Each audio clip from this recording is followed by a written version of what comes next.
इसी प्रकार अन्य प्रसंगों को श्रवण करने के लिए महाराज श्री के एकमात्र अधिकृत ऑफिशियल यूट्यूब चैनल को सब्सक्राइब करके बेल आइकन को अवश्य दबा दें।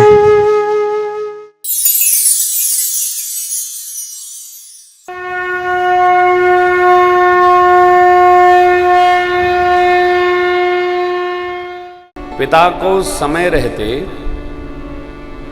सद्गुरु को समय रहते, शिष्य की योग्यता के आधार पर, पुत्र की योग्यता, शीलता, शालीनता के आधार पर उसको कर्तव्य संचालन की आज्ञा देकर अपना आशीर्वाद प्रदान कर देना चाहिए। आप संभालना बेटा, आप संभालना।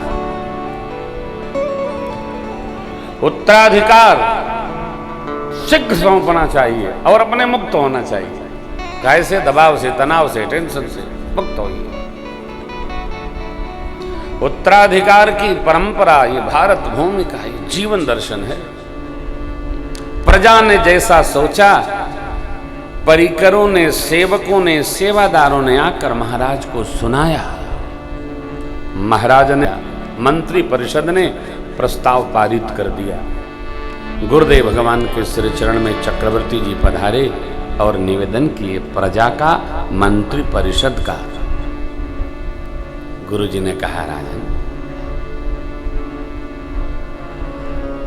जिससे विमुख होकर जीव को पश्चाताप होता है, जिसके भजन के बिना जीव मात्र का ताप नहीं समाप्त होता है, वही जगदीश परमात्मा आपके पुत्र होकर आ गए हैं।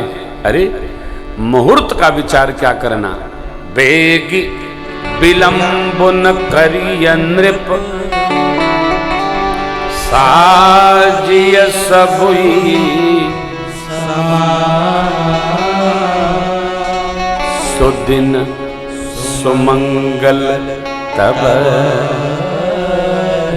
जब राम राजन,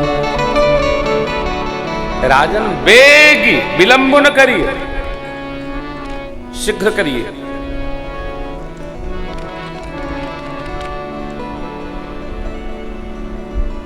वह दिन शुभ है, घड़ी शुभ है, क्षण शुभ है, जब राम जी जोराद पद पर अभिषिक्त हो जाएं।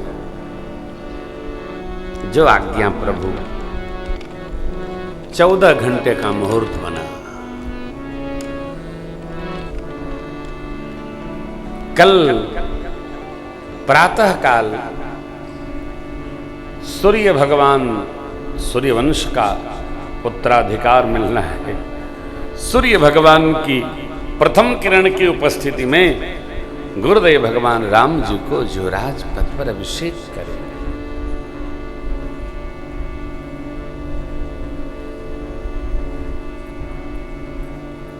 भया क्या? अभिषेक भया नहीं भया। का हो जाए हो, कब, किस क्षण, किस घड़ी क्या हो जाए कोई नहीं जानता। इसलिए शुभस्य शीघ्रम, शुभ को शीघ्र करो। देर नहीं करो। हम कहते करो करो,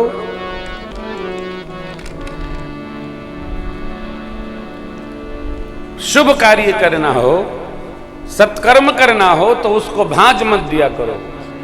जब झगड़ा करना हो तब कहो अब कल चल के बात करेंगे, तब तक मन बदल जाएगा। झंझट करना हो तो टालिए उसको, लेकिन सत्कर्म करना हो तो कल की जगह आज ही कर लो। मन को बदलते देर नहीं लगता। मन तो क्या, तन को बदलते भी देर नहीं लगता। टालो मत, शीघ्र करो। शुभस्य शीघ्रम। आगे की कथा आप जानते हैं। अयोध्या पुरी आनंद में तोरण द्वार बनने लगे, नगर का दिव्य श्रृंगार होने लगा, चारों ओर बधाइयों का तांता लग गया। भगवान के सखा लोग आकर भगवान से मिलते हैं, आनंद प्रदर्शित करते हैं, सब मगन है, पूरी अयोध्या मगन है। एक की प्रसन्नता किसी एक को दुखी करती है।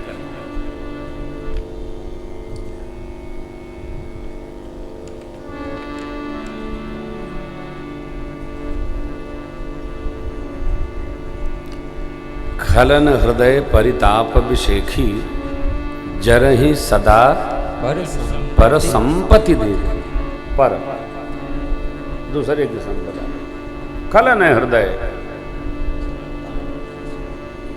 सज्जन को जहां आनंद है, दुर्जन को वहीं दुख है, कलेश है।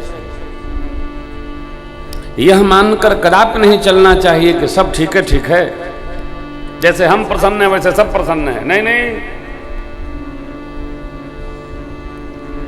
आप जहां रामायण जी का गान करेंगे, वहीं दूसरा जो रामायण जी का विरोधी भी जन्मा है धरती पर, वो आकर के कहेगा हरण बंद करो, हरण बंद करो। काहे भैया रामायण हो रही है? अरे तो रामायण हो रही है, बंद करो। ले दोनों विधि प्रपंच गुण अवगुण साना।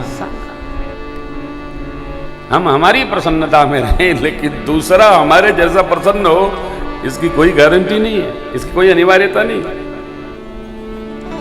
देखिए, अयोध्यावासी तो गदगद है, आनंदित हैं, लेकिन देवता लोग दुखी हो गए। ऊंच निवास नीच कर करते, देवता दुखी हो गए। उनको अयोध्या जी के वाद्य सुहाते नहीं, अयोध्या जी का हर्ष नहीं अच्छा लग रहा है, आनंद अच्छा नहीं लग रहा है।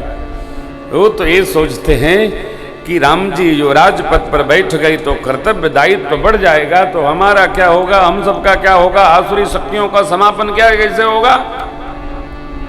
कुछ ऐसा उत्पात हो कि अभिषेक हो ही नहीं, राम जी वन चले जाएं। ले हो गया काम। सरस्वती जी के पास सब लोग गए। सरस्वती जी ने नीचे देखा, कहा देख रहे हो उत्साह, आनंद, क्या अवध में आनंद हो रहा है। देवताओं ने बहुत समझाया, देवी शारदे, भगवान राम हर्ष विषाद सुख दुख भाव उदासीनता बैर विग्रह से परे हैं। देव कार्य के लिए ही वो धरती पर गए हैं। अस्तु आप रचना बनाइए, अरे हम कलंकित हो जाएंगी। देवताओं ने समझाया, आज भले आपको कलंक मिलेगा, परंतु जब कभी लोग रामचरित्र का लेखन करेंगे तो आपको प्रशंसित होना होगा, वो अवसर आ जाएगा प्रशंसा का। आज तो देव कार्य के लिए रचना बनाइए ही। माँ सरस्वती इस भाव का विचार करके कि भगवान वन में जाएंगे तो कभी लोग उनके चरित्र को लेखन करेंगे और उसको गाएंगे, तब हमको प्रशंसा तो मिलेगी। दूरगामी चिंतन करते हुए माँ सरस्वती जी ने अपने विघ्नेश्वरी स्वरूप को श्री अवध के ऊपर भेजा और वो ढूंढती ढूंढती ढूंढती ढूंढती नाम मंथरावन मति चेरी कैकेयी अजस पिटारी ताहि करी गई।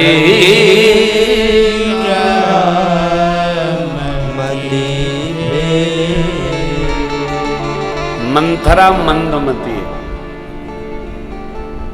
मंदमती कौन है? जो केवल अपने बारे में सोचे, हम क्या खाएंगे, हम क्या पहनेंगे, हम कैसे सोएंगे, हमारा क्या होगा, बस। जिसका चिंतन केवल हमारे बारे में है वो जीव मंदमती। थोड़ा सबके बारे में सोचना चाहिए नारायण, थोड़ा सबके बारे में सोचना चाहिए। परिवार में भी बैठो ना, भोजन पर बैठो, वो खा लिए पा लिए क्या। और मैं तो आपसे निवेदन करूं कि परिवार में 2 बेला भोजन प्रसाद होता है, कम से कम 1 बेला पूरा परिवार एक साथ बैठ करके भोजन प्रसाद पाए, मौन न पाओ। हाँ, टेलीविजन में आप सीरियल देखते हो, टेलीविजन में कितनी अच्छी बात, हमको ये बात बहुत अच्छी लगती है, अब तो देख ही नहीं पाता हूँ। क्या अच्छी लगती है कि टेलीविजन सीरियल वाले चाहे आपस में प्रेम हो, झगड़ा हो, झंझट हो, उत्पात हो, देखा देखी न हो, लेकिन भोजन एक ही साथ टेबल पर बैठ के करते हैं। समाज तो अपने हिसाब से देखता है, परंतु ये शिक्षण है, सब एक साथ। जैसे दिन भर में पूजन एक साथ, उसी प्रकार दिन भर में भोजन एक साथ। जब साथ बैठेंगे तो कम से कम एक दूसरे का सुख दुख समझेंगे, किसको बुखार है, किसको सर दर्द है, किसके पीठ में दर्द है। बैठने का अभ्यास कर, बैठते नहीं है। वो सोए थे तो वे चले गए, वो आए थे तो वो सो गए। ये कौन सी गृहस्थी है? एक साथ बैठा।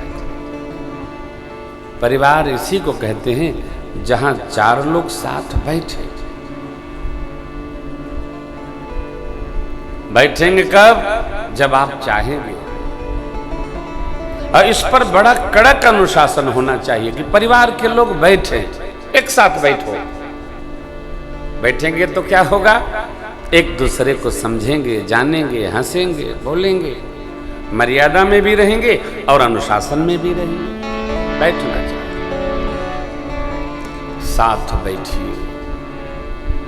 बैठने से कई समस्याओं का समाधान हो जाता है और ऐंठने से कई समस्याएं बढ़ती चली जाती हैं। इसलिए बैठिए, साथ बैठिए। अब एक हम भारतवासियों की समस्या है, हमारा सब प्रकार का विकास तो हो गया, परंतु हमारे मन का मानसिक विकास नहीं हो पा रहा है। कैसे? कड़वा है, बुरा ना लगाना। देखो, एकदम सटीक उदाहरण देता हूं। जब हम बेटा बेटी का ब्याह करते हैं ना, तो जब सजाने वाली माई लड़की को सजाती है तो लड़की ऐसे रहती है, ऐसे जयमाल के समय रहती है ना। अरे बोलो, जोर से बोलो, गलत तो नहीं कह रहा हूं। ऐसे बिटिया रहती है।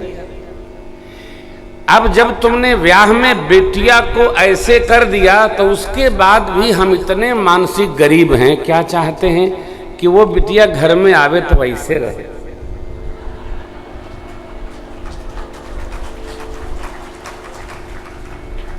गलत तो नहीं कहा मैंने? तो हम मानसिक गरीब हुए कि नहीं हुए? अरे जब तुमने पंचायत में बहू जी को दिखा दिया तो तुम घूंघट किस बात का चाहते हो?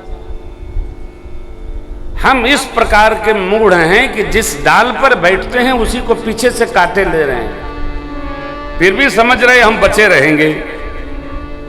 यदि इतना विकास हो गया कि जयमाल होगा ही, तो फिर बहू रानी के साथ बैठकर खाने की भी तुमको आदत डालनी पड़ेगी।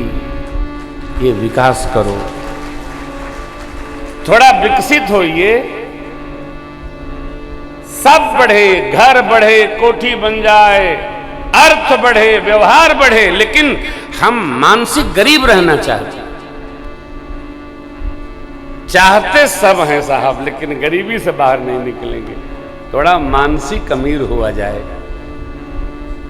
बहुओं को बहू न मानकर कलेजे के टुकड़े लाडली की तरह संभाल करके रखने की आदत डालो। यही जीवन है, यही जीवन धन है। मेरी रानी बेटी लाड़की लड़ेली हो, पहली अपने माई बाप के। मेरी रानी बेटी लड़की लड़ेली हो, पहली अपने माई। मानसिक विकास इतना हो कि सब में निर्भयता उपस्थित हो जाए, सब में प्रेम का प्रवाह उत्पन्न हो, एक दूसरे के प्रति स्नेह बढ़े, एक दूसरे की चिंता हो, हमको हमारी नहीं औरों के प्रति कर्तव्य का निर्वाह हो।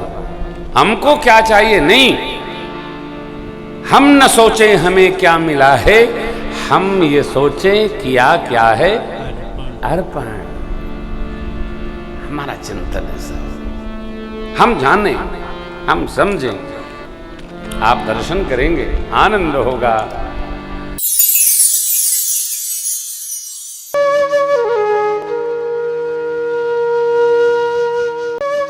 इसी प्रकार अन्य प्रसंगों को श्रवण करने के लिए महाराज श्री के एकमात्र अधिकृत ऑफिशियल यूट्यूब चैनल को सब्सक्राइब करके बेल आइकन को अवश्य दबा दें।